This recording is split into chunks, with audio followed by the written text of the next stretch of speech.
Cecil B. DeMille.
If you can tell us who you are. Hi, my name's Murray Verso. I'm a past District Governor of Rotary District 9800. The Royce Abbey Award is great in many ways. It's a fine tribute to Royce and Jean Abbey, but it also funds a wonderful scholarship program that brings people from overseas into Australia to study for several weeks at a time. Agricultural scholarships in the main, but other areas of interest as well. And it's the stories that come out of the people who've had this scholarship that's been funded by the Royce Abbey Awards are truly wonderful.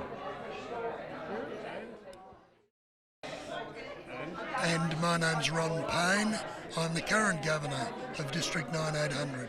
And can you tell us what... And I'm Ron Payne. I'm the current District Governor of District 9800.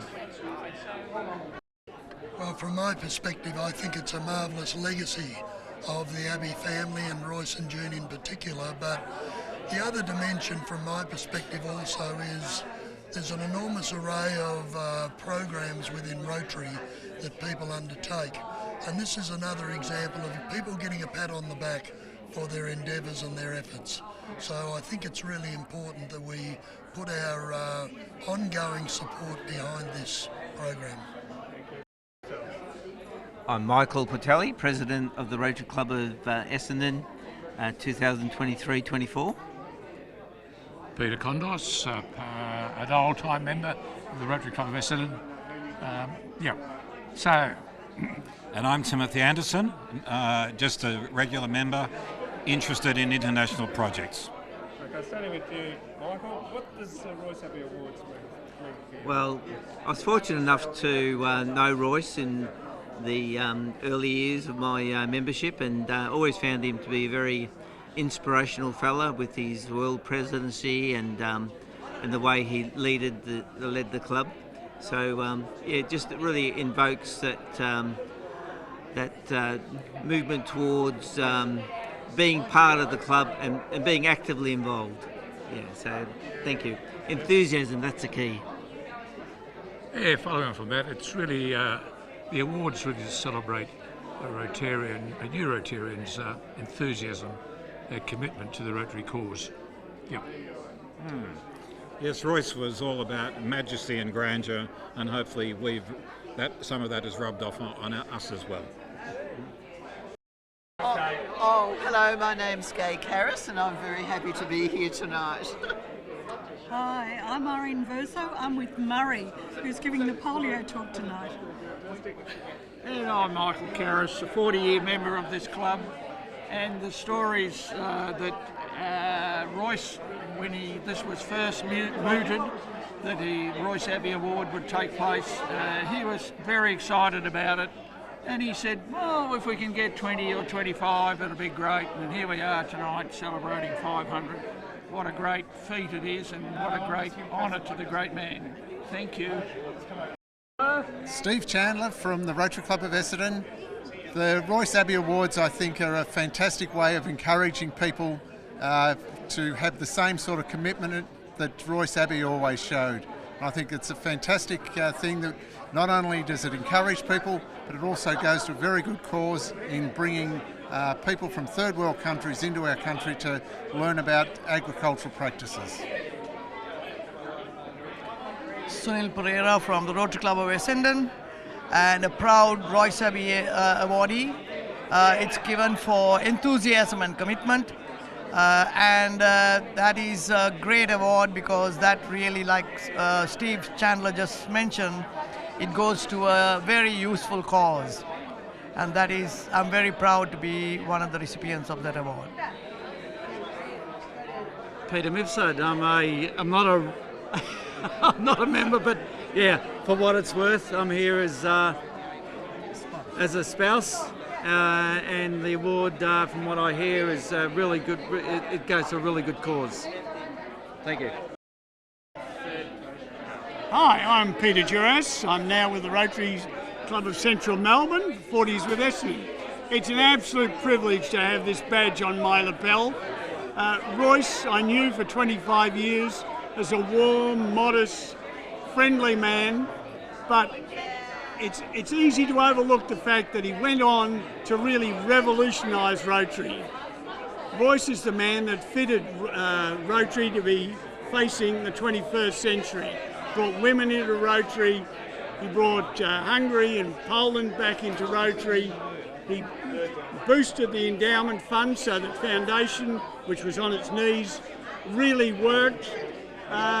He was the world's super Rotary salesman, and it's an absolute privilege to be wearing this badge. Well, I'm a member of the Royce Abbey Scholarship Committee, and we rely on clubs putting up members for the Royce Abbey Award to provide a lot of the money that goes into the endowment fund that allows us to provide as many scholarships as we can. So the 500 people who've been already awarded, given an award, has raised about $350,000 US, which has funded 35 scholarships. Just tell us where you are. Oh, sorry, my name's Ian Ada. I'm in the Carlton. Sorry, my name's Ian Ada, and I'm in the Rotary Club of Carlton. Can you splice that together now with the rest of it?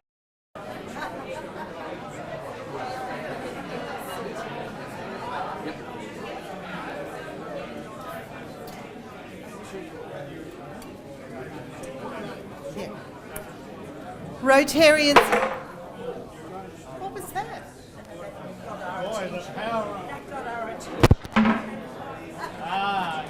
When you push the dial. Didn't that get attention?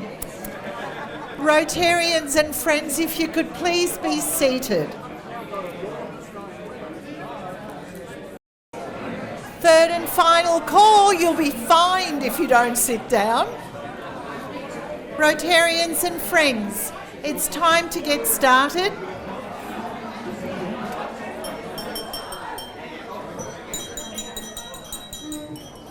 Are we allowed to have a sergeant session? We could fine all these people, couldn't we? We could make some money.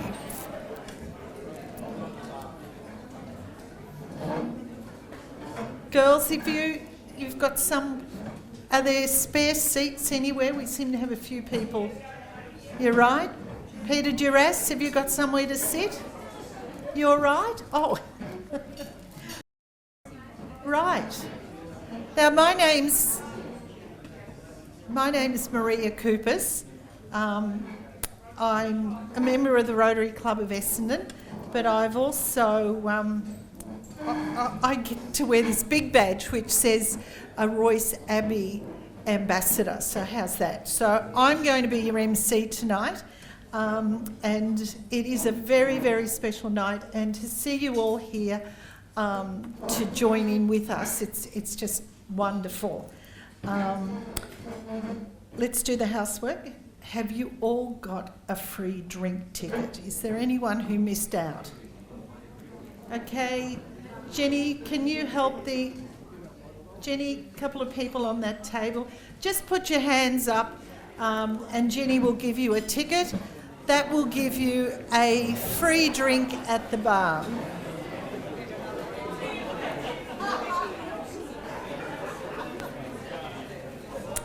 So at this point,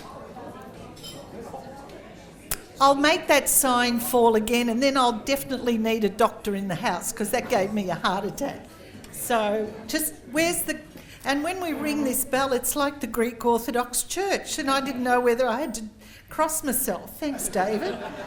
Okay, so David, would you like to do the acknowledgement of country, please? Have a look. No stick-it notes, electronic. There you go. All electronic.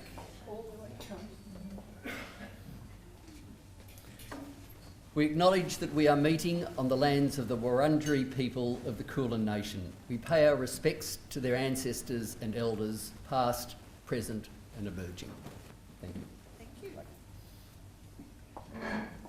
you. Thank you, David. Thank you very much. Now, a little bit of housekeeping. Toilets. Out through this door and turn. Go out through the door, turn left and straight down the corridor. There's the toilets are there. Mobile phones, can you please put them on silent? You can take photos, but if your phone rings, we're videoing the whole thing, so we will hit you for $5 later on in the night. Better than a sausage sizzle. If there is anyone who has dietary requirements, can you please make yourself known to the staff? And they will look after you. I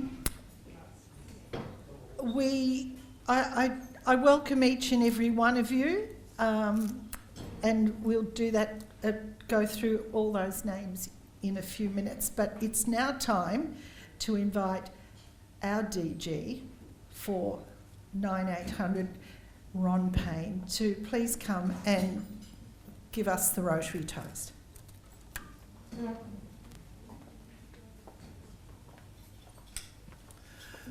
Thank you, Maria, and good evening, everyone. It's my honour and pleasure to be able to propose the Rotary toast this evening. It's interesting when thinking about what do you say at these times. There's a number of standard things we might say, but in thinking about where we are at this point of time, we're in really interesting times with Rotary generally, but specifically in Zone 8 with our regionalisation work that we're going to be looking forward to working through. So it's a challenging time for us, but notwithstanding that, one of the comforts that I believe that we've all got is that we're part of a wonderful worldwide organisation that is extremely strong, and that's what stands us in good stead with the work that we do. Because if we look in this room just now, we have wonderful people doing wonderful work, and we're all volunteers doing it. And I think this is the strength of Rotary, not only in our zone but worldwide. We give of the capacities we have to do the work we do, and we only have to have a look at the various media to see the examples of the wonderful difference we're making in the lives of people less fortunate than ourselves throughout the world. So I thank you on behalf of the worldwide fraternity, and I ask you to charge your glass, join me in a toast to Rotary International. To Rotary International. Thank you, Maria.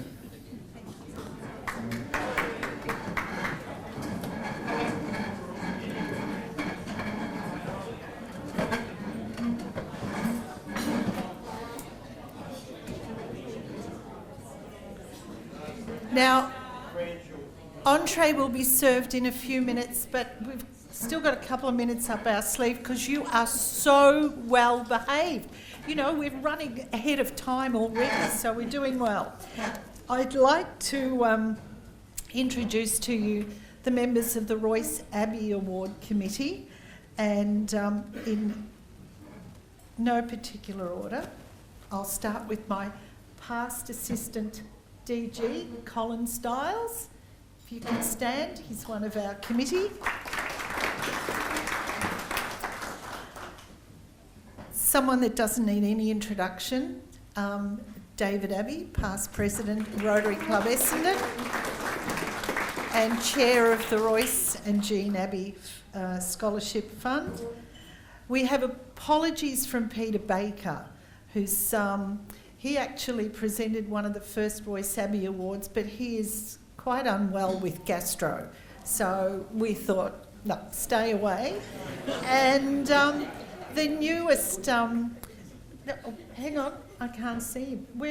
Roger Leese. Where are you, Roger? Yeah, he's got to be somewhere. There he is, Roger Leese.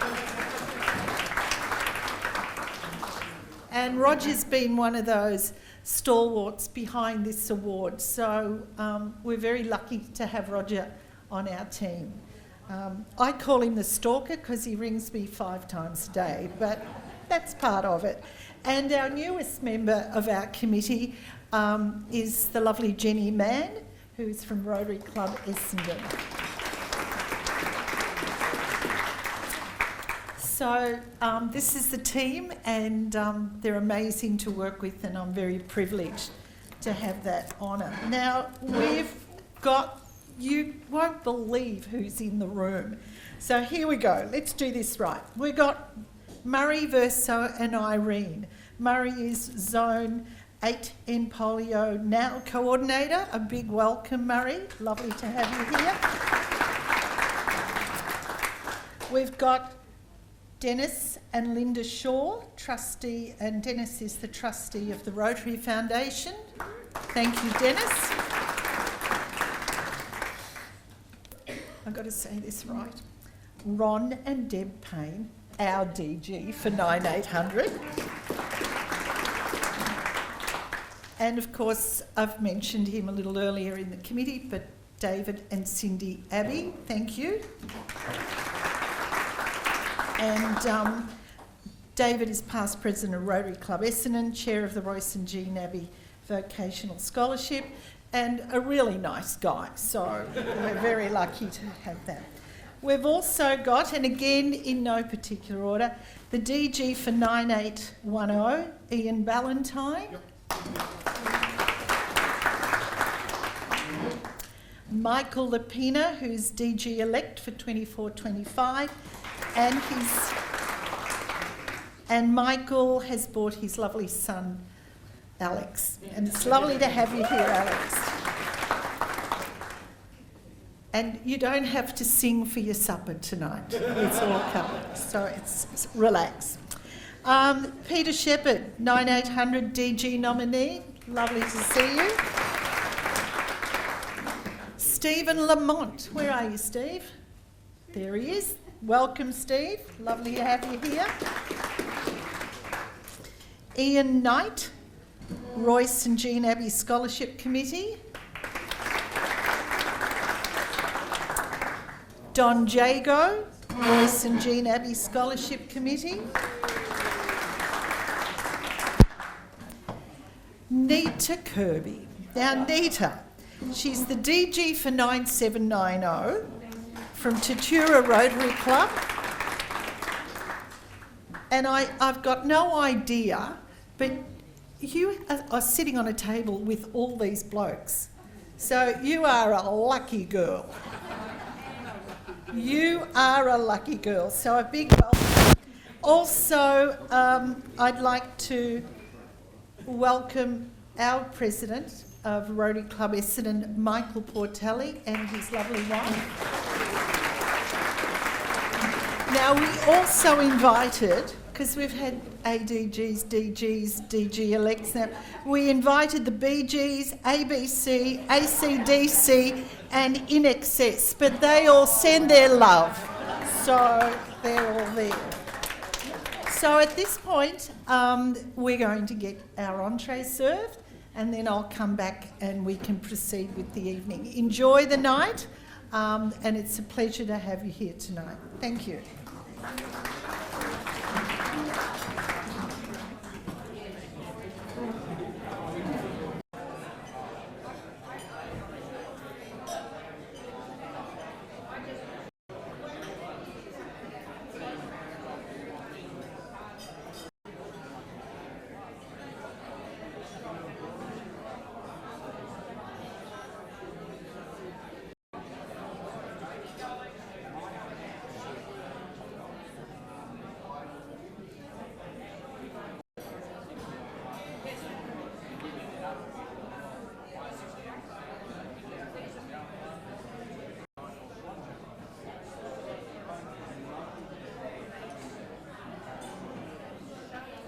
Now, if I could have your attention, please.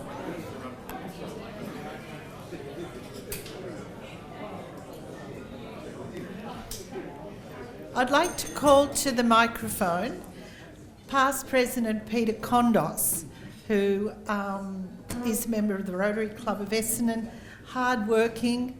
Are you a Royce Abbey awardee? Did you get a Royce Abbey award? I think you did, but you left your badge at home. Oh, boy.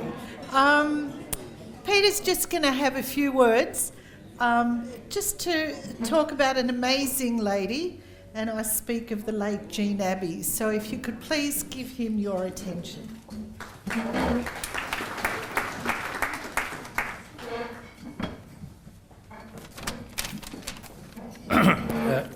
Ladies and gentlemen, I've been asked to propose the toast to Jean Abbey, but before I do that, I'd like to reminisce a bit. I have fond memories of Jean as a kind person and a real strength behind Royce. I joined Rotary in the 70s, so I've had a fair bit of experience.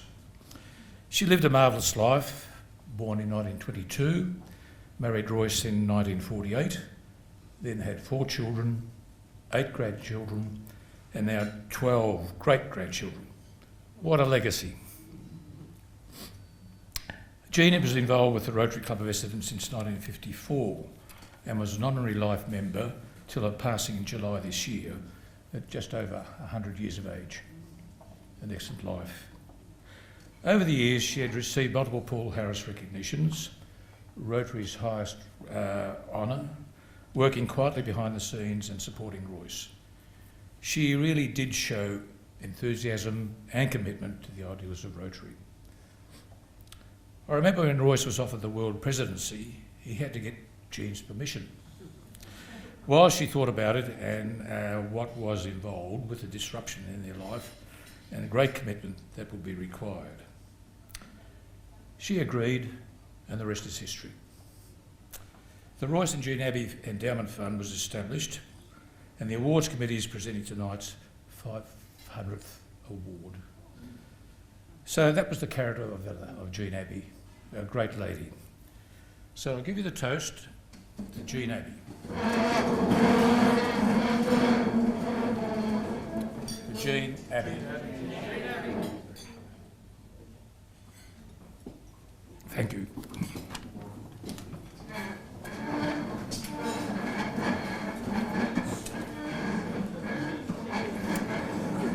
Thank you, Peter. That was lovely.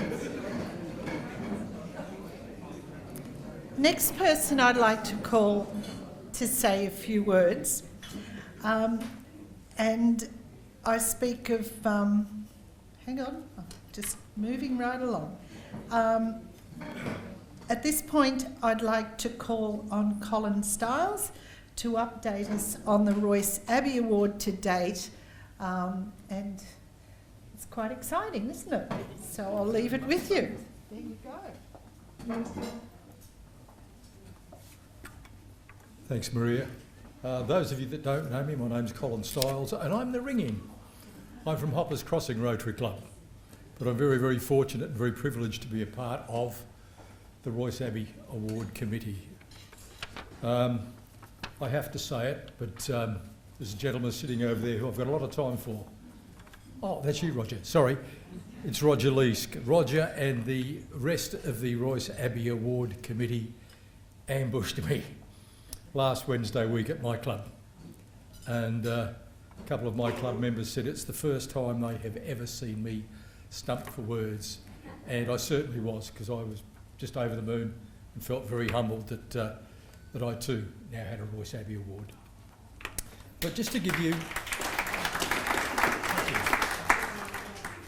a little bit of an idea of the award and where we currently stand with numbers, we've had 90 clubs present Royce Abbey Awards. And while I'm standing here, districts as well, I'll go with districts. There are 5 districts in Victoria that have had Royce Abbey awardees. 2 in New South Wales, 3 in Western Australia, and that includes an award to Colin and Valerie Thornley, who went above and beyond to assist a Rotarian in need following a very nasty motor vehicle accident. One phone call, I think, Maria, to them, and the Rotarians were well looked after until they made their way back to Victoria. So 2... Was you too? Ah, good to see you back. That caught me out too. Queensland, we have 1 in Queensland and we have 3 internationally. We have 2 awardees in Indonesia, 1 in Manila and 1 in the United States. I'm going to stand here tonight and I'm looking at 4 venerable gentlemen, and I did practice venerable because I got caught once before with a different word, and 1 lovely lady, who are district governors, district governor-elect or district governor nominee. Please get out there with that big bass drum and sell this award to help us. It's a wonderful award, and the more that we can get the word out there of what this award actually entails, the better it's going to be for all of us. Clubs with the most awards. No, it wasn't a temper tantrum, I just knocked it off. Clubs with the most awards, Essendon with 36. As if that wasn't a... Baldwin with 27. Camberwell with 25. And Bacchus Marsh and Melbourne both with 20. The growth in the awards over the years, to give you a little bit of an idea, the first award was presented in the 2003-2004 Rotary year. In fact, it was on the 14th of May, and it was made to Michael Maloney, and Michael is here tonight.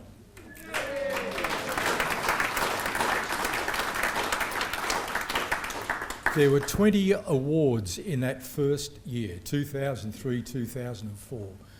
And when you think the first award was in May, and our Rotary year runs to the end of June, 20 awards in that short period of time was tremendous. In our 2022-2023 year, there were 35, and we've had 8 to date so far in this Rotary year. So to give you a little bit of an idea of the presentations, or the awardees, number 1 was to Michael Maloney on the 14th of May. Michael was, of course, Essendon Rotary Club. Surprise, surprise. And unfortunately, the man that presented it to him, who was the president of the club at that time, and is still a member of the committee and still in Rotary, was Peter Baker. Very sad that Peter's unable to make it tonight, but very glad that he didn't come. Number 100. No.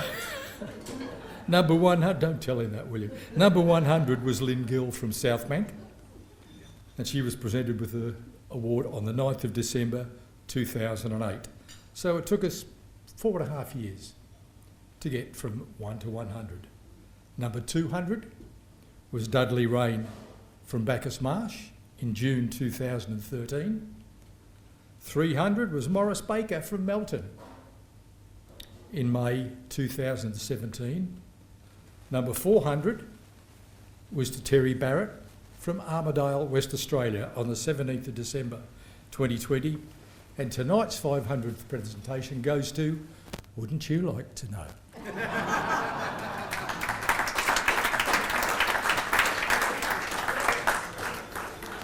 Thank you, Colin. That's Colin's our stats man. So he knows who's got the awards. He also knows who's paid and who still owes us money. So if anyone's feeling guilty, we'll tap you on the shoulder. So don't worry about that. Michael, it's fantastic to have you here tonight as our first recipient. And we do hope that you wear that badge proudly. It's been really wonderful to get to that stage. Colin mentioned the Western Australian one. Last year, guys, I got a phone. I'm the wellness officer. I don't know why I haven't been well, but we're getting there. I got a call saying that one of our members and her partner had been involved in a very serious accident. Rotary Essendon is a little bit too far for just outside of Broome, Western Australia. So, and of course they were there on their own. So I did a Google, and the first name that came up was Rotary Perth or something. And I rang the first name on the list, and it was Colin Thornley, who is an ex-DG, an ex-president, past president, and I told him what the situation was. I said, we have a husband and wife. They're both in two separate hospitals. We need to help them. And the Rotary wheel is round, and one of the spokes is leading to these two people, and we need help. He said, terrific, give me their names. I gave the names. Do you know their birthday? No. Oh, I think Pete's about 26, 27. And then I said about Jenny, she's 35 for sure. But what was the crunch was that he said, now what club are you from? And I said, Rotary Club Essendon, thinking, maybe he knows the footy team. He said, that's Royce Abbey's club. Yes. He said, leave it to me. And husband and wife not only helped you guys, I know they sat with Jenny prior to operations. They even got you some jocks and socks, Pete, from what I hear. They went shopping. These guys had nothing but their clothes on their back when they landed in hospital. And they're family now, aren't they? They're just amazing people. And we were so honoured this year during conference that we were able to present them with a Royce Abbey Award, because it's not often you get a phone call from East and West asking for that. So great to have you back, but it just shows what happens when you mention Rotary, whatever part of the world you're in. We've all got Rotary families somewhere. Okay, so it's now time. David, what are you going to talk about now? What would you like to talk about? I'm going to introduce our guest speaker. Okay. Do you think we should do that now? Is he here, the guest speaker? He's ready to go? Ready? That's what version 35 of the running says, yes.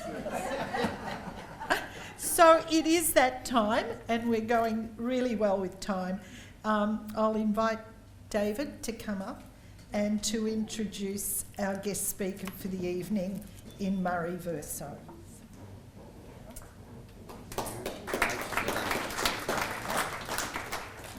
Thank you, and Peter Kondos, thank you for that toast and dedication. It's wonderful. It's my pleasure to introduce our guest speaker, past District Governor Murray Verso. Murray and Irene are both retired medical practitioners who hail from the seaside resort of Williamstown. That's right, isn't it? Murray is a long-term member of the Rotary Club of Williamstown and, of course, has held numerous roles, including the roles of President, District Governor of 9800 and Chair of the District 9800 Foundation Committee, just to name a very few. He's currently a member, well, he's not actually a member, but he attends the meetings and we can't get rid of him. He's currently a member of the Royce and Jean Abbey Vocational Scholarship Committee, which we are very pleased about, and you're welcome to turn up any time. Please. On a grander scale, he's the End Polio Now coordinator for Zone 8, which includes Australia, New Zealand and Pacific Islands. I'm going to simplify things and say that Murray has a goal of eradicating polio, and together with the Rotary Foundation, World Health Organisation, UNICEF and the Bill and Melinda Gates Foundation, that goal is getting tantalisingly close. I've heard many speakers talk about our foundation, but hearing Murray's presentation a few years ago made a lasting impression. I'm confident that Murray's message will stick with you also. Murray.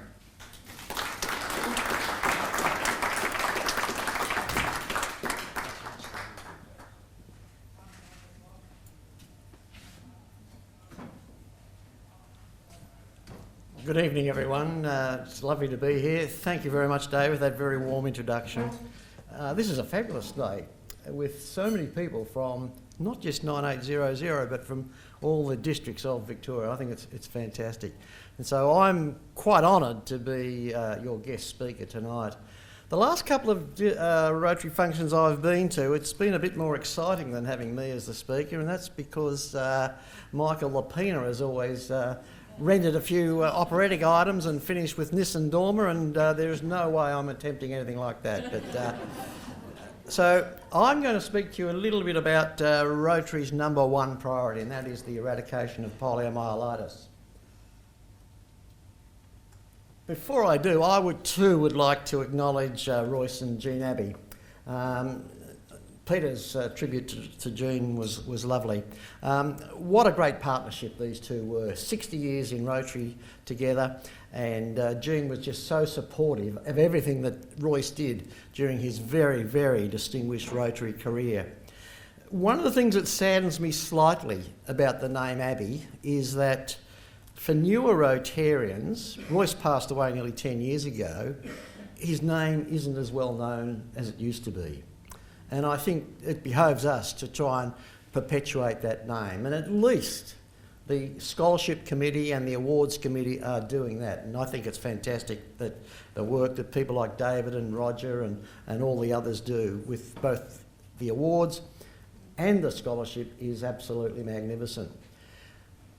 Royce played a role in the eradication of polio too. When Royce was World President in 88-89, that coincided with the year the Global Polio Eradication was set up with the partnerships with the other organisations. Ian Knight, past District Governor Ian Knight, our senior past District Governor in our district, was the incoming District Governor. He was the District Governor before Royce became the World President. Royce was the incoming World President at the time. And he worked with Ian to encourage Rotarians in this district to join the polio eradication program. And Ian is acknowledged as with an RI award as one of the polio pioneers, as I called. And Don Jago, sitting in front of me too, he also, as past District Governor, served as the polio coordinator for this zone and was recognised for his efforts as well. So it's great to have two past District Governors carrying on the tradition that Royce set up.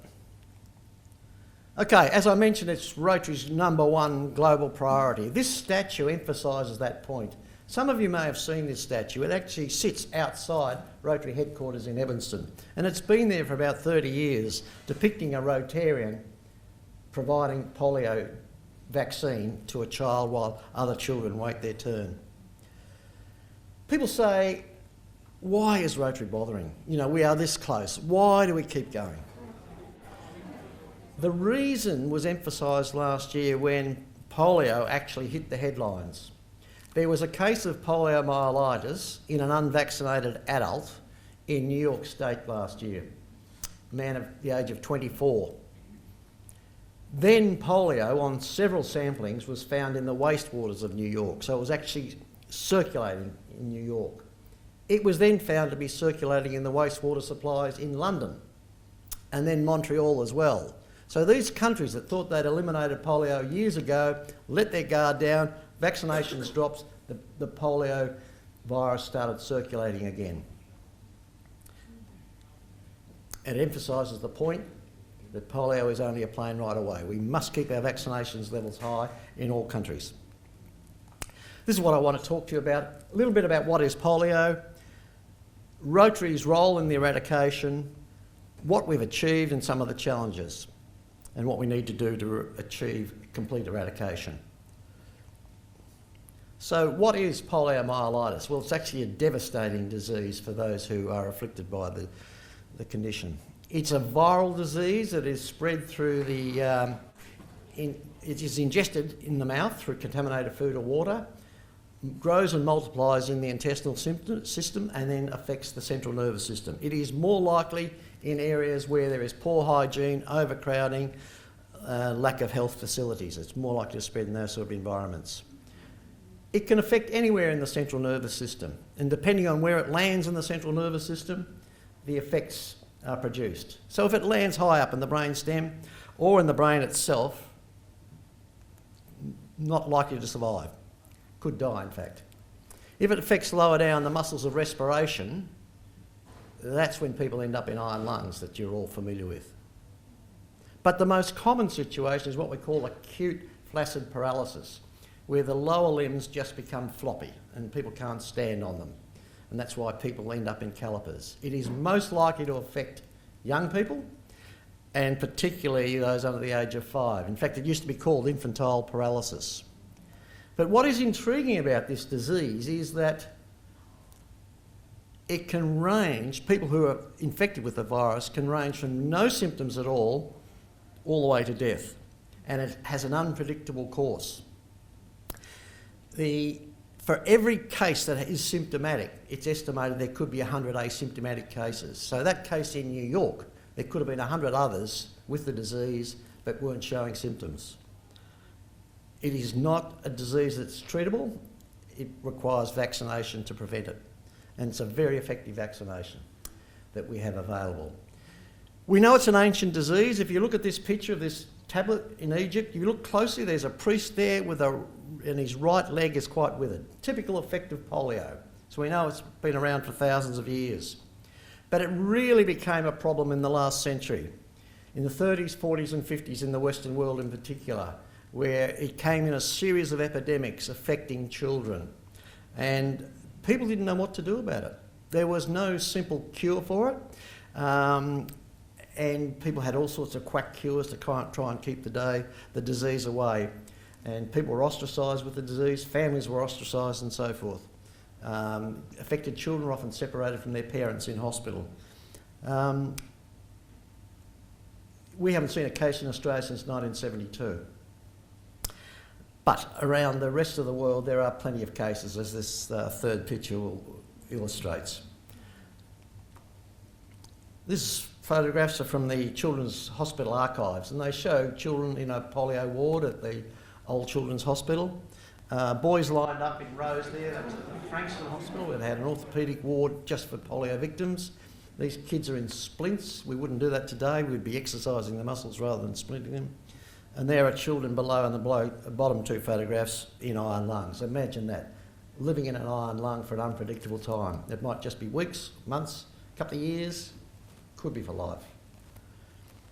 There's some well-known Australians who are polio survivors. All of these people went on to lead prominent active lives. John Conrad's the Olympic swimmer, John Laws the radio announcer, Kerry Packer, Joe Bielke and Kim Beazley. So in our society it affected people of all backgrounds. When I was a young doctor, I worked for a few months at the Fairfield Infectious Diseases Hospital, only for a few months. This was in the mid-70s. And at that time, there was a polio ward at the Fairfield Hospital. And in that ward, I forget the number, but it was something like 7 or 8 people living in iron lungs. And they had been there 20 years at that stage. And one of them was this lady, June Middleton, who went on to enter the Guinness Book of Records for living in an iron lung for 60 years. She was engaged to be married when she got the disease. When Fairfield closed, she spent several years at the Austin Hospital, and then when the Austin Hospital closed its polio ward, she went into an aged care facility where fortunately modern respirators were able to keep her breathing without the need for an iron lung. But what a life, eh? There are in fact 3 strains of polio, and they all had the same effects.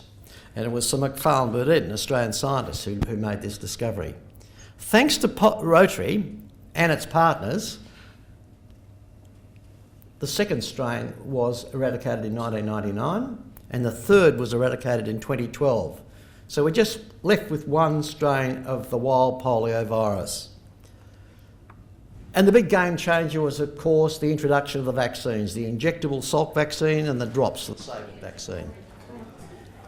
So Salk achieved worldwide acclaim when in 1955 he announced the production of the injectable form of the vaccine. It made headlines around the world, and vaccination programs started around the world, and in Australia it was started the following year. They even got Elvis in to help promote the value of vaccinations. Now, most of you would have a photograph like this, you know, your little class photograph from your primary school years. Now, the reason I show this photograph, those who are close enough can see the date is 1956. These kids were among the first group of children to be vaccinated against polio. And there they are lined up, not the same kids, but you know, that's how they used to do it in those days. The kids were lined up and they all watched each other getting the injections, and they all tried to scare each other and all the rest of it. We don't do it that way now. We take 1 kid into a room at a time and vaccinate them. But the other reason I'm showing this photograph is because in the back row, third from the left, is me. Haven't changed a bit, have I? The last time I gave this talk, somebody said, "You let yourself go."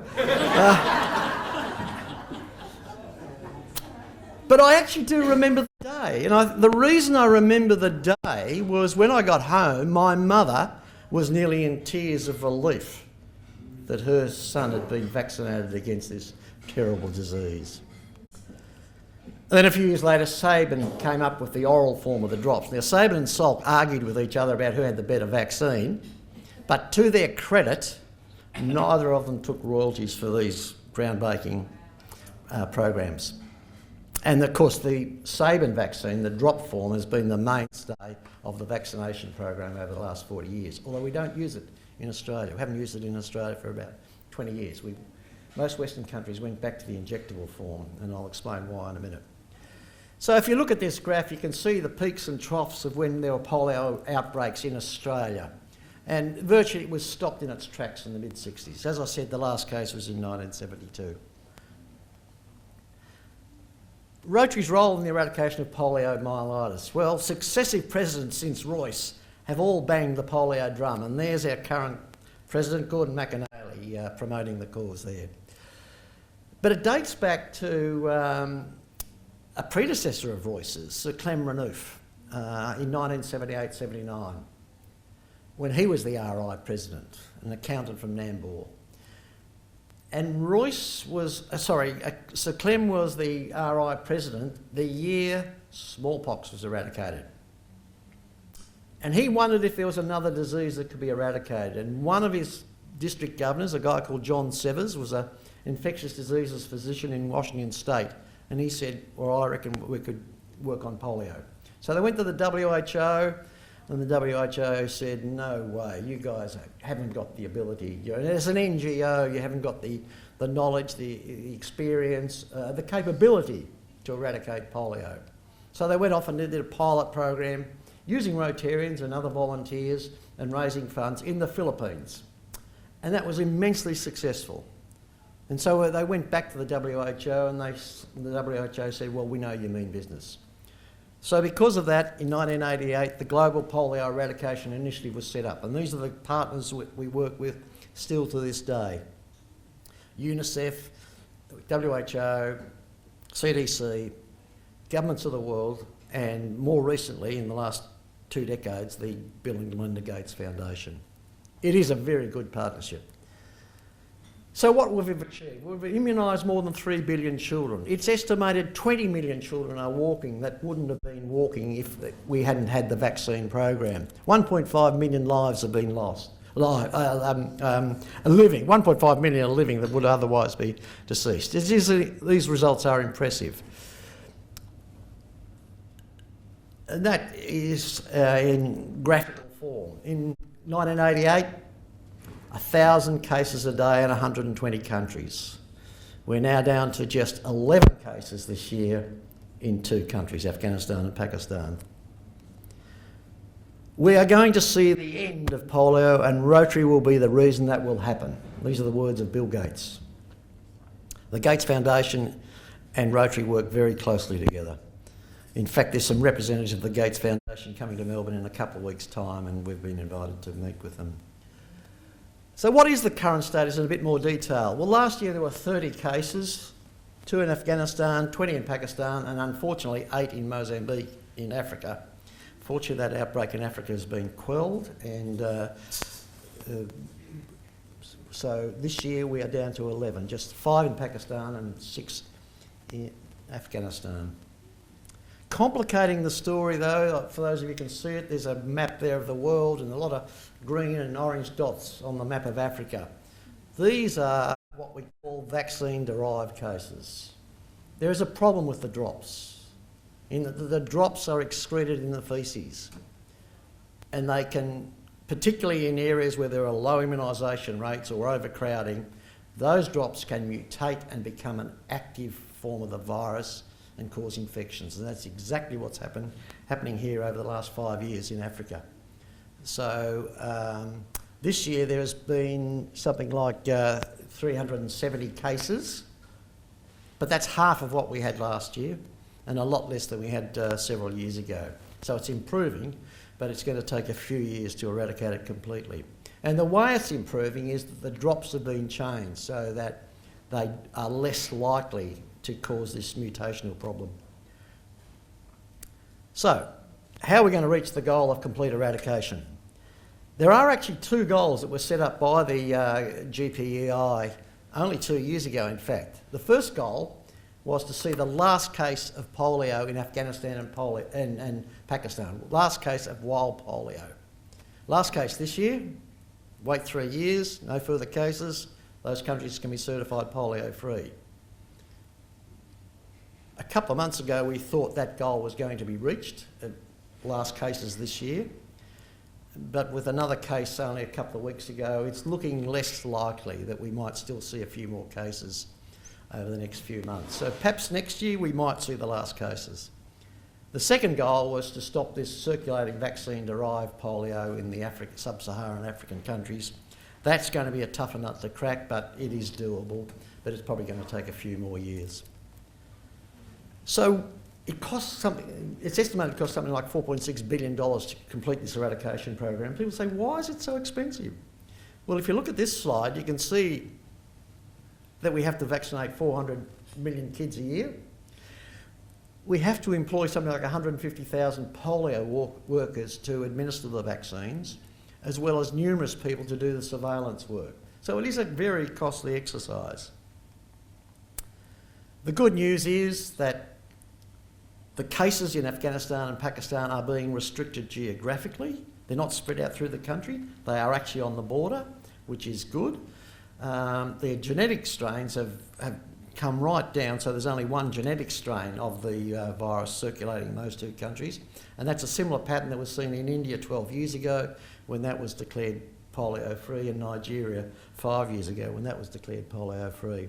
The novel oral polio vaccine is helping. And the other beneficial thing is that using women as vaccinators improves the vaccination rates in these, particularly in places like Afghanistan and Pakistan, where there's a reluctance to take advice from males, and the women have a better chance of getting into the houses and talking the families into being vaccinated. There are challenges, of course, some I've referred to. Strife in some of these African countries means that the vaccinators can't get right through the countries. Spread of misinformation, it's all a CIA plot. They're trying to poison the kids. They paint the purple pinkies, which indicate the polio vaccines being given to children that haven't been vaccinated, to throw the vaccinators off the scent. And the ongoing need for raising funds. These are just some of the challenges ahead of us. It is doable, and there's certainly a commitment from countries around the world. Only last month, the European Union donated 500 million euros to the cause. Australia actually donated 43 million last year to the cause. So our fundraising commitment as a Rotary is to raise $50 million a year, and that worldwide. And that will give us a maximum 2-for-1 match from the Gates Foundation of $100 million. That means Rotary has $150 million to play with. And it usually takes the advice of UNICEF where it puts the money into Afghanistan, Pakistan, these African countries, how that money is spent. It would be relatively easy to raise the $50 million if every district in the world donated some of its funds, foundation funds, if every club donated money, and even if individual Rotarians donated money. We usually just scrape in the last couple of years to get the $50 million. Also, sometimes the trustees, such like Dennis, have to decide to top up the money to make sure we get the $50 million. I'm pleased to say that polio donations in Australia went up in the last 12 months rather than down, despite the talk of polio fatigue, which is fantastic. But only 60% of our clubs donated. And the DGs in the room have a real challenge to encourage all the clubs to make a commitment to Rotary's #1 priority. And we raise funds and awareness through different things. Some of you may even be in this little graphic that was taken at a district conference in Hobart a few years ago. So we have walking events. This is a walking event for the Melbourne Convention a few months ago. This group rides on the trains in Sydney. They go to every train station in Sydney. Selling koalas, doing push-ups, walking with dogs, all to raise awareness and funds for the polio cause. And this couple down here, the Ogdens from Tasmania, they cycled from Perth to Adelaide, raised $35,000 right across the Nullarbor. Next year they're planning to ride from Adelaide to Sydney, so we're going to work with them to try and promote the cause that way. And of course, lighting up public buildings is another way that we do it. There's many ways that you can promote the polio cause. One thing we have been trying to set up all around Australia and New Zealand are the Polio Plus Societies. And 9810 and 9820 launched their Polio Plus Society last Sunday. We launched ours in 9800 back in April, and Lisa Locock, she's not here tonight. Hello, Lisa. Well, at least Lisa was waving the flag for the Essendon Club.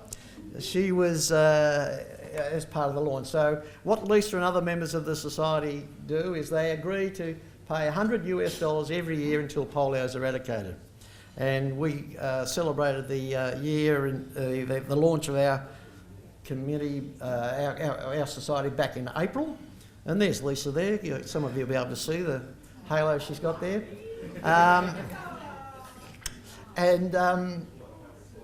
There were about 30 people at this function. We're now up to over 70 members in our Polio Plus Society. But it's something that I would encourage all Rotarians to give some thought to.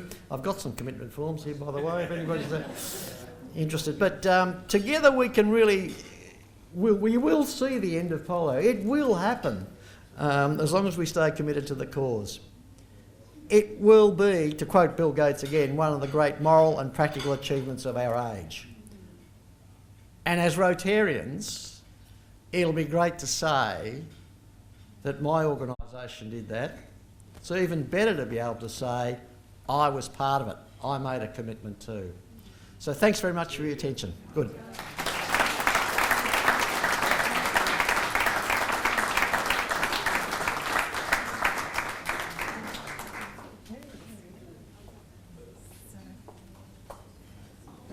Murray's very kindly agreed. I twisted his arm.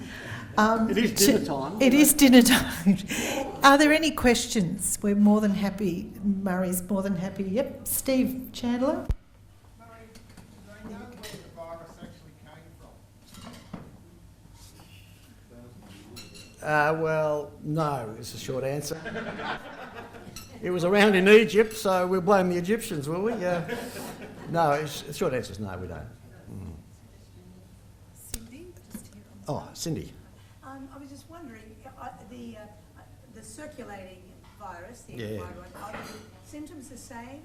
They are pretty much the same. Yeah, they are. Yeah. So we tend to make light of it a little bit, but in fact it can be just as devastating as the original disease. Ian? Murray, question about the vaccine-derived Yeah. virus, I think you referred it to. Yeah.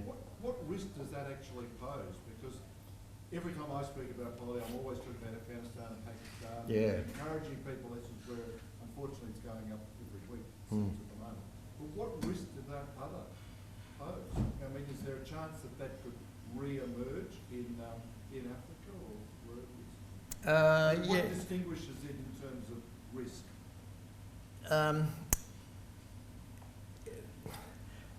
Well, a lot of work is put into controlling each outbreak in each of those countries. The African polio committees are really working hard to try and stop it. It is, and then they study the virus, usually through faeces and pharyngeal swabs and so on. And so they know it is actually caused by the vaccine and not the wild polio in Afghanistan and Pakistan. So they're, in a way, they're separate diseases, if you like. But yeah, look, theoretically, people could spread the disease if they travelled and they had that vaccine-derived polio too. It could spread, but the reverse is happening. It is being contained. Yeah. There's a lady up in the back corner there. I was just wanting to ask, where we have such enormous international travel, crossing of borders, and you were saying that in Australia now, our vaccine, we go currently vaccinate for polio? Oh no, we do. No, the babies now get a combined multiple dose injection. That includes polio and whooping cough and tetanus and all those things together. It does. It does, yes. Don? Murray, yesterday at Donations in Private Store, there was an iron lung. Oh yeah. That's the one Grant and Melissa got. Sorry? Yeah. Grant and Melissa Hocking found that. Yeah. Yeah. I mean, it was a fearsome thing when you looked at it. You realise that people lived in those for years and years and years. Yeah. Yeah, Don's talking about an iron lung that Grant Hocking managed to obtain from the repatriation hospital that was in storage there. And this iron lung will be on display at the District 9800 conference next April. To give you an idea of what people had to experience. Yeah. Can you please join with me? Thank you.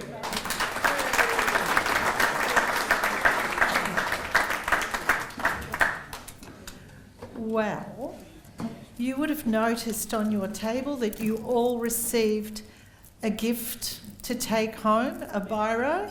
That's for you to take home and remind yourselves that maybe you can go back to your club and ask for them to make a donation towards polio. End it now. So everyone will take these home. They're to celebrate the 500th award, but we want you to put this pen to good use and see if you can support polio now. So see, it's better than a sausage sizzle, isn't it? And also there's some little leaflets. What we'd like you to do with these, you've probably all seen them. What we want you to do is take these home and give them to someone who's a potential Rotarian. So don't put it in your pocket and leave it there. Take it home and pass it on to someone else. And hopefully we can increase our numbers. At this point in time, dinner is going to be served. You've got enough time to top up your drinks, and then we'll get on with the rest of the proceedings. So thank you.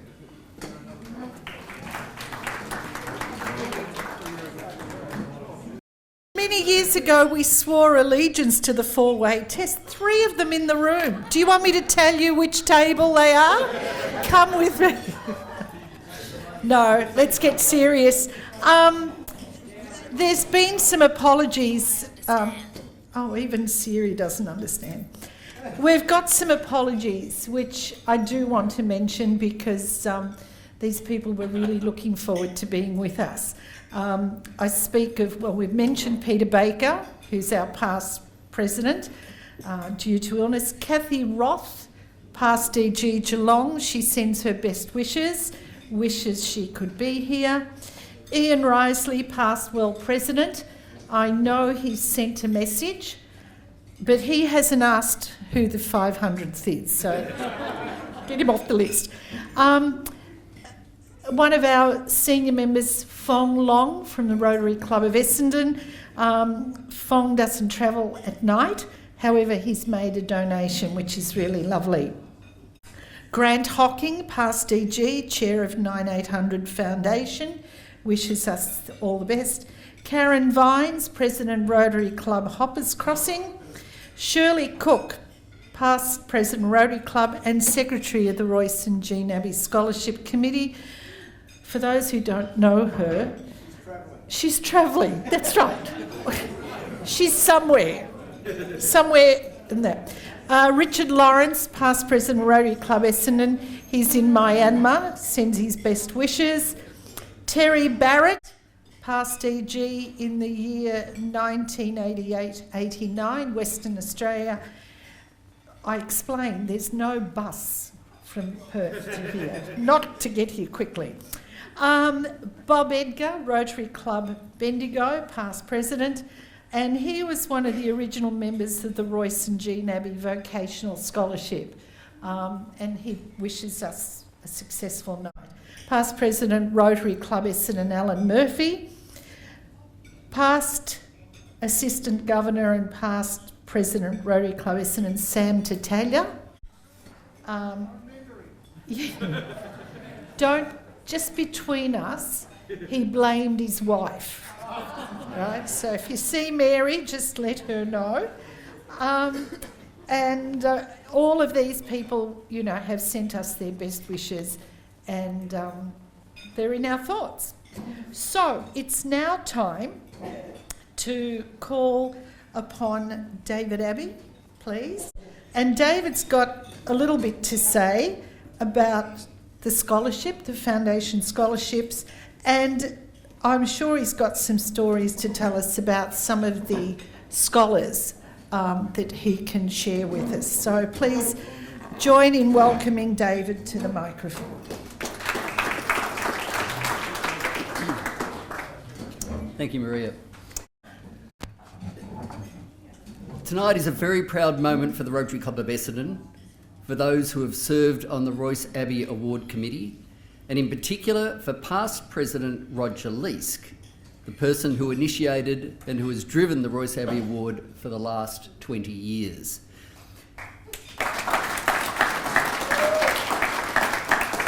We are celebrating the presentation of the 500th award solely because of Roger's vision, enthusiasm, commitment, doggedness, and bloody-mindedness. All of those. Over the last 20 years, he has dragged many Rotarians, district governors, and a succession of Essendon presidents along with him. We are celebrating an achievement which I believe Roger did not believe was possible, and I'm certain Royce did not believe was possible. To Roger and to the Rotary Club of Essendon, congratulations and thank you. The success of the Royce Abbey Award program helps ensure the future of the Royce and Jean Abbey Vocational Scholarship.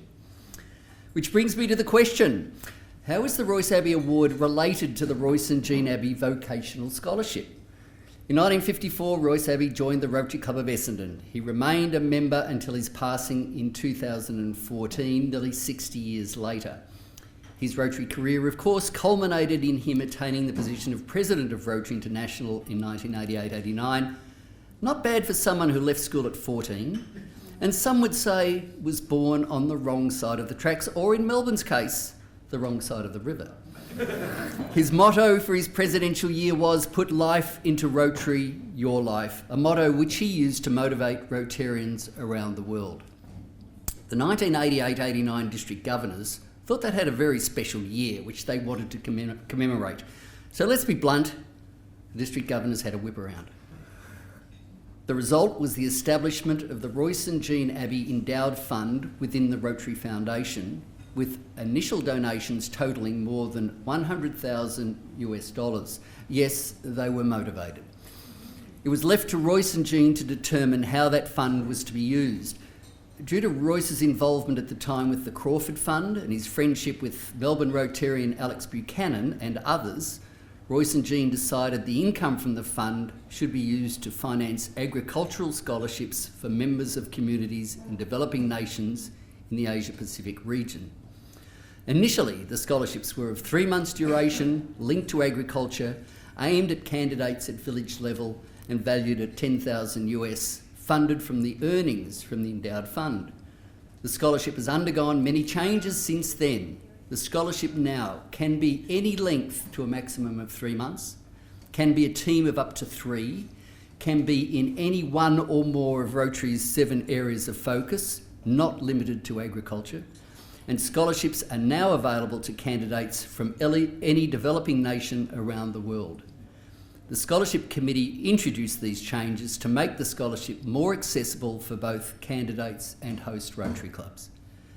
The first scholarship was awarded in 2000 to Emmeline Kopania, an agriculture teacher in a remote school near Wewak, Papua New Guinea. On her return home, motivated by her experience in Australia, Emmeline underwent further education and submitted plans to the District Education Board for a vocational college. 2 years later, she was appointed head of the new St Andrews Agricultural Vocational Education and Training Centre, established due to her initiative. Talk about being off to a flying start. Since then, the Endowed Fund has funded another 29 scholarships from Papua New Guinea, Indonesia, Philippines, Timor-Leste, Kiribati, Solomon Islands, Cambodia, Uganda, Samoa, India, Vietnam and Malaysia. Our most recent scholarship in sustainable farming was for a candidate from Vietnam sponsored by the Rotary Club of Hall, ACT. We've given initial approval for 2 other scholarships for applicants from the Democratic Republic of Congo in Women's and Child Health, sponsored by the E-Club of Greater Sydney, and the other from Nepal in Community Development, sponsored by the Rotary Club of Bordertown, South Australia. The influence is spreading. Yesterday, or the last couple of days, I received an application for a school principal in Fiji from the Rotary Clubs of Tenterfield, New South Wales and Burleigh Heads, Queensland, in school administration. I've also received inquiries from the Days for Girls organisation for 1 or more of its overseas workers, and from the Rotary Clubs of Torquay, Geelong and Bayside Geelong, which are combining for 2 Papua New Guinea scholarships. We are now seeing results following the changes made to the scholarship. We may shortly reach the stage where we have a waiting list.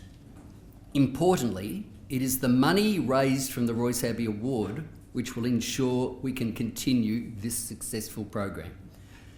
I give my thanks to those who have served on the Scholarship Committee, which includes district governors, Rotary Club of Essendon presidents and interested Rotarians. I'll mention a few. Terry Barrett, past district governor, from the Rotary Club of Armidale, Western Australia, who's been mentioned earlier.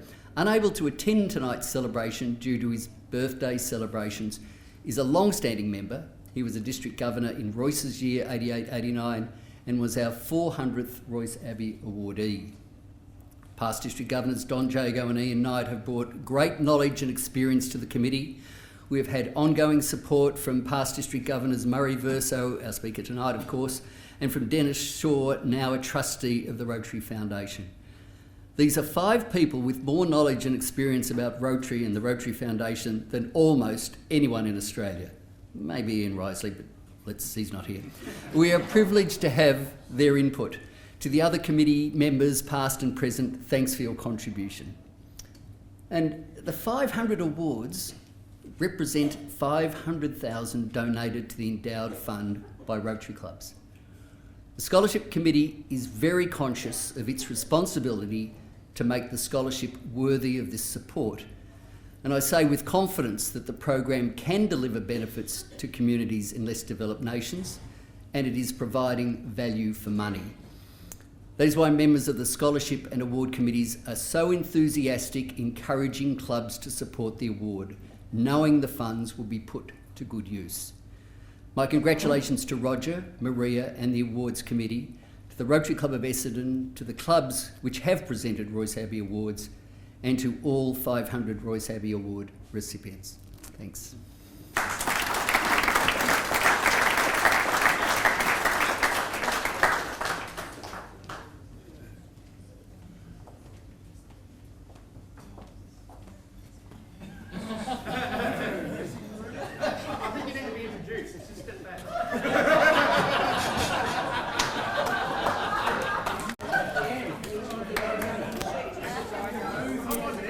Now, here's the surprise of the night. Guess who our next speaker is, Eva? No introduction necessary, of course. As you are so keen. Have you got another appointment or something after this? Parking's almost up. He's parking. I'm a bit nervous, that's what it is. You nervous? Well, let's give him a big round of applause and make him feel loved. The one and only Roger Leese. I declare the meeting open. The apple doesn't fall far from the tree. Thank you. First thing I believe I have to say is there is only one T in commitment. Have you noticed? Well, you know what I'm going to say. Welcome to the wonderful world of the Royce Abbey Awards. And what a wonderful world it is when you look around the room and see all these dedicated people. To me, it's an honour to be involved with you all, and especially to be a part of Rotary at Work around the world, of course, and involving the Royce and Jean Vocational Scholarships and the award. They're both a part of a legacy that Royce have left us, and what a legacy and a benefit it is to all of us. The idea of the award came about when we could see the need to recognise some of the newer members for their efforts in Rotary projects and club activities. So a few of us got together to come up with an award that we thought would link to Royce's program, which was at that time to improve food production in the South Pacific area, because in his travels as RI President, he clearly saw this as a way of leaving a lasting legacy for those who gained that knowledge. So, what better name for the Royce Abbey Award for enthusiasm and commitment that ticked all the boxes. Pardon me. Those of you who have had the privilege to work with Royce, or know him, or even listen to his inspirational speeches will understand what I'm saying. I believe he was the epitome and enthusiasm and commitment of Rotary. As encouragement to newer members, Royce would say, it's not what you say, it's what you do that counts. So get involved. You remember this, get involved. And when you do your best and never give up, right? You'd say that constantly, wouldn't he? So it was an obvious choice. The award would be called the Royce Abbey Award, and to be given to members of any Rotary club who showed enthusiasm and commitment to the ideals of Rotary, and be chosen by the president of the club, and that club support the Royce and Jean Vocational Scholarship with $1,000 Australian, going to the permanent fund in Rotary Foundation. And it's for the idea of that is the purpose of paying for overseas scholars, the program here in Australia. All the money, the $10,000 US, which today would be 15,000 thereabouts Oz, for each of the scholars, is actually spent right here in Australia, which is a bit unusual for an international program. There were some concerns that the award might not even get off the ground, but I might add the person who was most reluctant was Royce himself, because he didn't want to appear to be grandstanding. He didn't want to appear to be in competition with the Paul Harris recognition. So after a lot of discussion, he agreed, as long as it went to the newer members of perhaps up to 5 years duration. But it didn't take too long before the phone started ringing from a number of past district governors asking to be included. Well, that created another long and enduring discussion.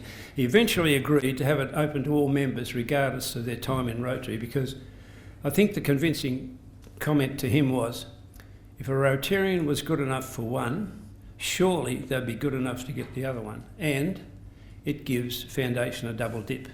So that was the clincher.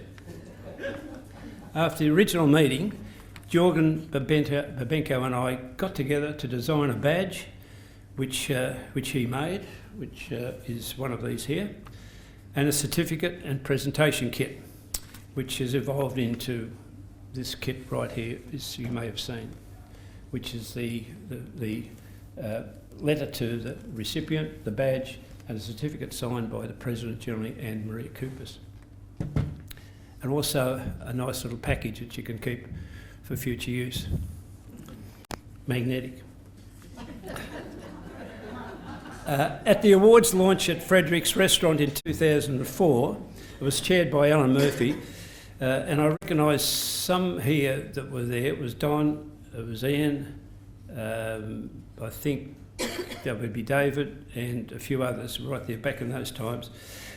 Peter Baker, being president, nominated as number one Michael Maloney, and since then, thanks to all the clubs and presidents and past district governors such as Don, Kathy Roth, Al Snell, Ian Knight, Dennis Shaw and Murray, and many others.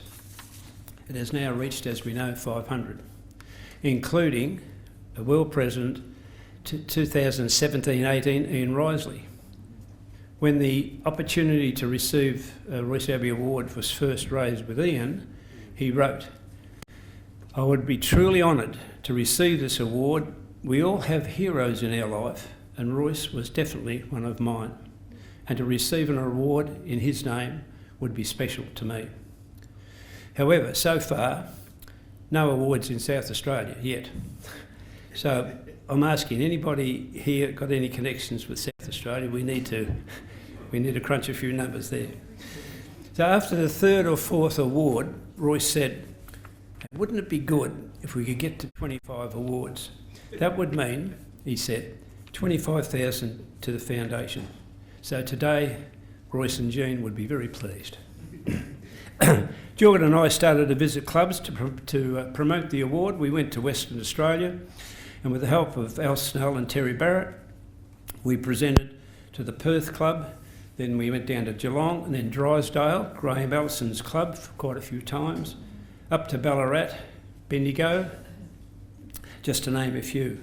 I think one of the reasons that the award was accepted was simply Royce's popularity. With some of the presentations, I've always been absolutely surprised with the emotional effect it's had on the awardees. I believe Royce instigated or perhaps helped forming the permanent fund back around 1990. So I'd have to verify that Dennis and Murray, would that have been right? Was Royce the instigator of the permanent fund, or was he Ian? Ian seems to think he was. Well, the permanent fund, yes. And I believe now the value there is absolutely enormous. There's a figure that he's absolutely up to. It's some staggering amount, I believe. Yeah, about 1.6 billion. Billion with a B. Yeah, with a B. 1.6. That's the measure. Isn't that fantastic, isn't it? So, and only the earnings are used for projects. So it's Rotary's money. It stays there permanently for there. I recall a conversation with Royce about how he could remember names, especially when, of course, he's meeting so many people. And he said, "It's really quite simple. I always had a lady behind me to whisper, 'It's so-and-so.' Of course, that was Jean. She had an excellent memory. I believe there is a saying, that, I think we've all heard this one before, behind every great man, there is a great woman. Now, I asked the ladies here, ladies, is that right? Is that right? Behind every great man, there's a great woman?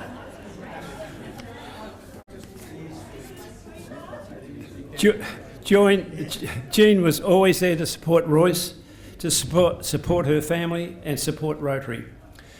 She was a wonderful mother and wife. She had a quiet strength and wisdom that few people have. Jean was very popular and a special lady in every way. It was a privilege to have known her. Jean was Rotary royalty.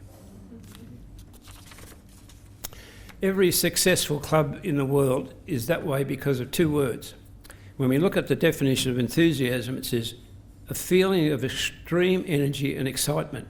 I'm sure most of us here have felt the energy that enthusiasm gives us when you get involved in a project that's really interesting, such as polio, etc., and the awards. Definition of commitment is a firm decision to complete a task, but it's no good having enthusiasm if you're not committed to finishing the job. Sort of as a throwaway line, I thought I'd add, you could say E and C is vitamin E and vitamin C of the Rotary meal.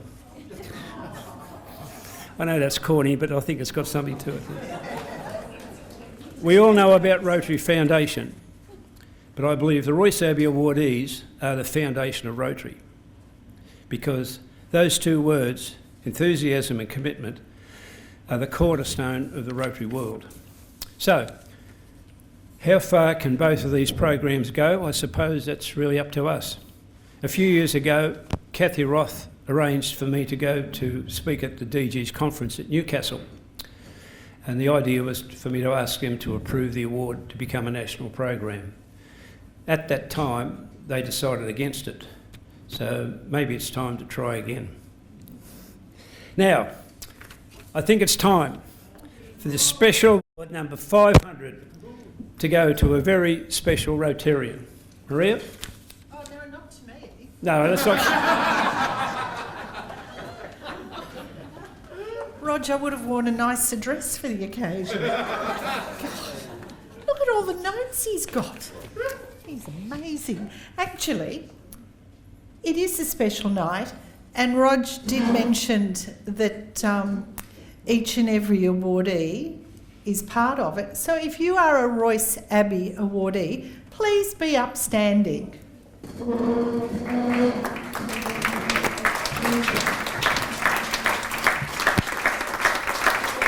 So, thank you. You are all part of this celebration. Better late than never, that's right. Good on you. So, yeah, congratulations to each and every one of you. And you know, when you mentioned about Royce remembering names... What's my name? No. You can sit down. Thank you. No, you're not getting the award. Roger mentioned that behind every successful man is a woman. Well, whenever Jean wasn't behind Royce to tell him who I was, he'd call me girly. So it didn't matter what my name tag said, you know, education, whatever. He'd say, and how are you today, girly? So that's my memory of Royce. Okay, so it's now time to present the 500th award, and we've been leading up to this.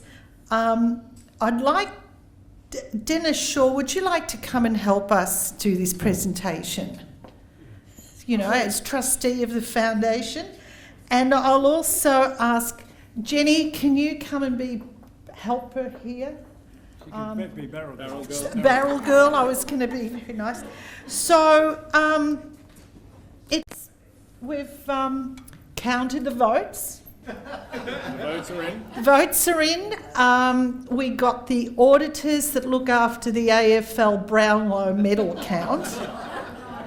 So they've verified everything, and one of their security people are on their way.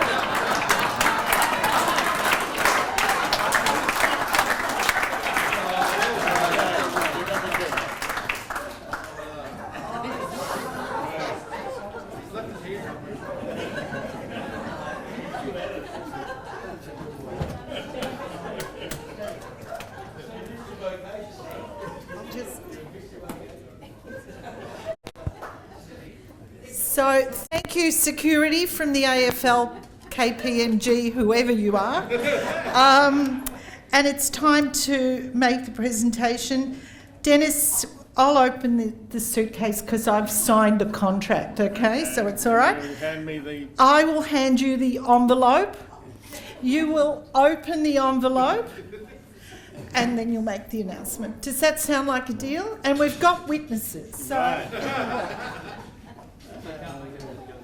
Now, while you're doing that, surely we've got a drum roll somewhere. Thank you, thank you. And it's a real honour to be able to read out the name and assist with the presentation of this award. Roger, I've definitely got to recruit you as my scriptwriter, but try and keep it shorter. But as has been said several times tonight, and I hope you're all paying attention, this is a program of the Rotary Foundation. And therefore, I think it's particularly pleasing for me that I can be involved with this. And it's a very important part of the foundation. You've heard $500,000, not an insignificant amount. And what it's doing is really special. Now, everyone knows what the mission of the Rotary Foundation is. No, to advance international understanding, goodwill and peace. And how do we do that? Through improving health. No, that's the short form. Providing quality education. Now, we have tweaked it a bit now by supporting the environment and and alleviating poverty. Now, isn't this award doing all of that for us? And God,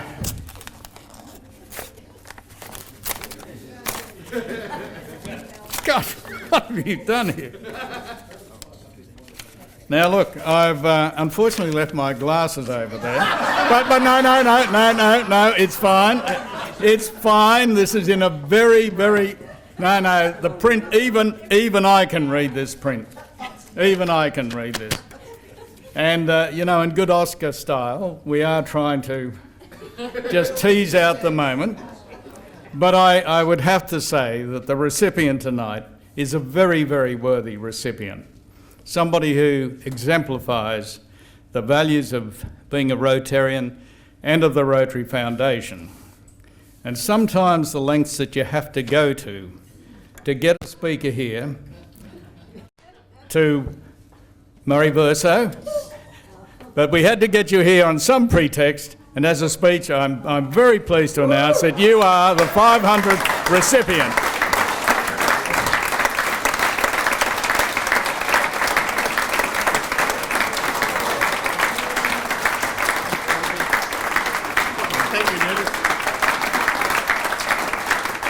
And your speech tonight was a very good demonstration of just why you are there. So thank you, Murray. And congratulations. Now, more drum rolls.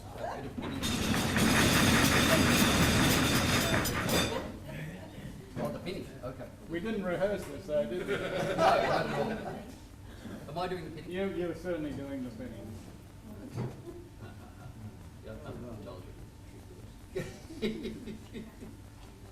He said he knew it was going to be, actually, beforehand.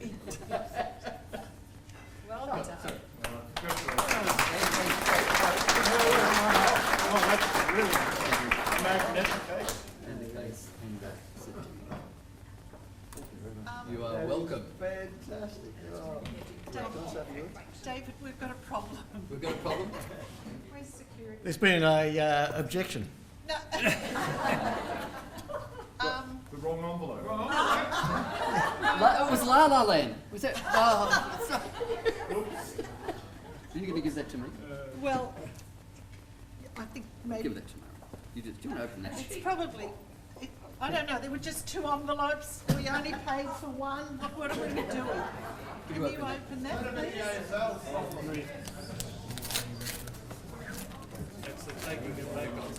Yeah, I think so. It's only a joke. With the objection, Murray.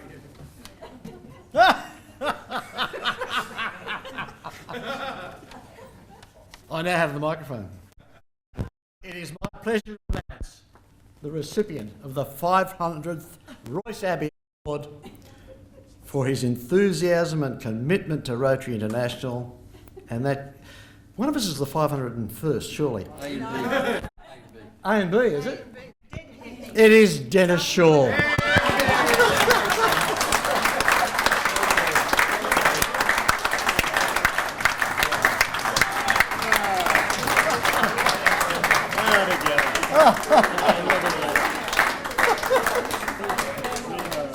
You're a cunning devil, Aren't they? Oh, Both of you are under false pretences. there's no end to it, is there? Yep. So if I could say, and Dennis, it's magnetic too. Dennis, there's a bit of subterfuge involved in this, and I've told a number of white lies over the last week or so, haven't I, Murray? Haven't I? Yes, yes. And look, we've not formally introduced Dennis, but can I just tell you, get onto the Rotary International website, have a look at under Trustees, Board of Trustees, and you're at the bottom at the moment, aren't you? Alphabetically. But there is a description of Dennis's achievements in industry and in Rotary. It's worth a read, and the fact that he is a member of the Board of Trustees of Rotary International says it all. So congratulations.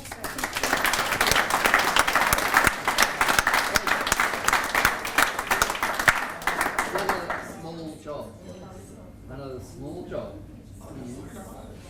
Ian Risley, there was one person who did know, and that was Ian Risley. And I asked him whether he could send me a note about our two recipients.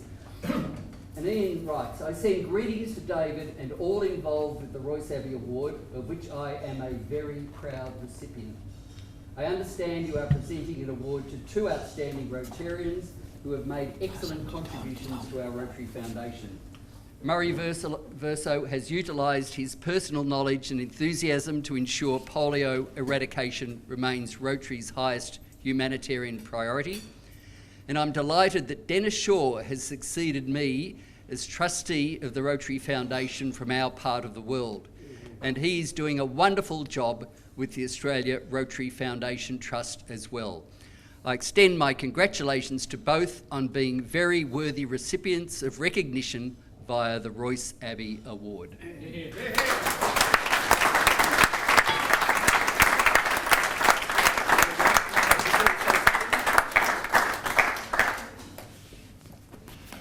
Well, I made my own speech before, didn't I, in introducing Murray, so what can I say but thank you, and this is the most magnificent honour. And I thank you all, everyone who is involved, and I'll even forgive the subterfuge. Well done. Congratulations. Yeah, I'm truly touched by this. Now I know why I was a speaker. I kept thinking, you know, I mean, I'm a polio enthusiast, but really, did they want to listen to polio at the Royce Abbey Awards night? Roger talked about how behind every successful man there's a successful woman. In my case, it's behind every successful man is a very surprised woman.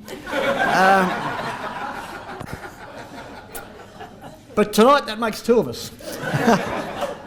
I've had the experience of working almost at an arm's length on the Vocational Scholarship Committee, almost as an advisory capacity. So I've seen the quality of the recipients that come through, and the way it is funded by the awards is truly magnificent. So whoever was responsible for paying for this award for me, I thank you most sincerely for that, and I really do congratulate people like David and Maria and Roger for the great work that they do in perpetuating the name of Royce Abbey, and I'll be very proud to wear the Royce Abbey pin from now on. Thank you very much.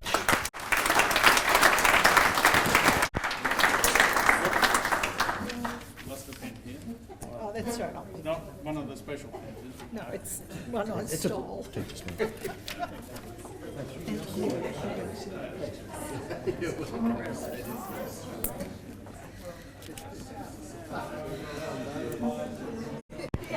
Right, so at this point in time, just to mention there's tea and coffee over in the top right-hand corner. Please help yourselves. A reminder that the celebratory pen is our way of saying thank you, and certainly if it's going to help sign a cheque for 1,195, well, you could be 501th awardee if you'd like. I also want to thank a few people, because tonight's like tonight just don't happen. First of all, I'd like to thank the Royce Abbey Award Committee, each and every one. How many drafts did we do of this plan? And so thank you to each and every one of you. A gentleman who's not here, Kunal Mutreja, who's one of our Rotarians. He is an IT specialist, and he's helped us enormously to get messages out to the different clubs. Paul Delmo, what do I say about Paul? He's a videographer extraordinaire, and many, many years ago he even videoed my wedding, and you know, the marriage is still on. John's just babysitting tonight, the children. So thank you, Paul. Thank you for tonight. We appreciate it. Each and every one of you for coming tonight and making it a success. Congratulations to the 500th A and B awardees. And you're in a select group, because there's B1 and B2, bananas in pyjamas. And now you're the 500th A and B. So congratulations. Wear your pins proudly, because we're very proud to have you on our team. Congratulations to all Royce Abbey awardee recipients, and the staff at Windy Hill. Nothing's been too much trouble. Please put your hands together to thank them. And you never know, we might be here sooner than you think with the next 500. So let's work towards getting more scholars across. And thank you very much, and enjoy the night. Oh, sorry. I've got a gentleman who needs a lift to South Melbourne. Who's going near South Melbourne? You are? Yeah, I'm on the way to Sandringham, so I can do that. That's quite easy, isn't it? It's just... Who's going to South Melbourne? Ian Knight, the gentleman over there. So it's called speed dating, Rotary style. Yeah. Anybody else who wants a lift home? Yeah? No? Where do you want to go, Steve? You're Try Pam, she might take you home. Good night, everyone, and thank you.